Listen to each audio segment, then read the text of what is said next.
ধারাবাহিকের আগামী পর্বতে আমরা দেখতে চলেছি রুংলি মা হতে চলেছে। আর এই খবর জানতে পারা মাত্রই সিংহরায় বাড়ির সকলে ভীষণই অস্থির হয়ে ওঠে। অন্যদিকে রিপোর্টাররা বাড়িতে হাজির হলে আলো চমকে ওঠে। রিপোর্টাররা রুংলি এবং রুদ্রর অবৈধ সম্পর্ক এবং তাদের সন্তানের ব্যাপারে একাধিক প্রশ্ন করতে থাকলে শেষমেশ আলো বলে ওঠে, আমি আমার অগ্নিদেব এবং রুংলির বিয়ে দেব। একথা শুনে চমকে ওঠে বাড়ির সকলে। তবে আলোর শাশুড়ি মা ও শ্বশুরমশাই ভীষণ রেগে যায় আলোর এই সিদ্ধান্তে। তখন মেহুলি বলে, আপনি চিন্তা করবেন না মা, সিংহরায় বাড়ির উত্তরাধিকারী আপনাদেরই হবে। দিদিভাই সকলের সামনে ওদের বিয়েটা দেবে ঠিকই, তবে ওদের বিয়েটা একবার হয়ে যাক, তারপর আমি এই বাড়ির থেকে ওকে বার করার ব্যবস্থা করব, যাতে ওর মুখ আর কখনো আপনাদের দেখতে না হয়।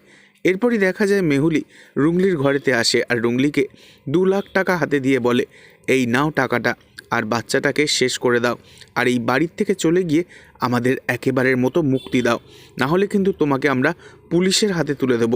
তুমি বিয়ের আগে মা হয়েছ, এটা সম্পূর্ণ বেআইনি। পুলিশ জানবে রুদ্র সিংহরায় অসুস্থ, সে স্মৃতিহারা হয়েছে, তুমি ওকে ফাঁসিয়ে মা হয়েছ। তোমাকে কেউ বাঁচাতে পারবে না কিন্তু রুংলি। তুমি এই বাড়ির থেকে যদি বেরিয়ে না যাও, তাহলে আমি নিজে রুবেনকে ফোন করব। এই কথা শুনে ভয় পেয়ে যায় রুংলি। তবে কি হবে আগামী দিনে, আর কিভাবেই বা রুদ্র স্মৃতিশক্তি ফিরে আসবে, পরবর্তী আপডেট পেতে অবশ্যই সাবস্ক্রাইব করে রাখবেন। ধন্যবাদ।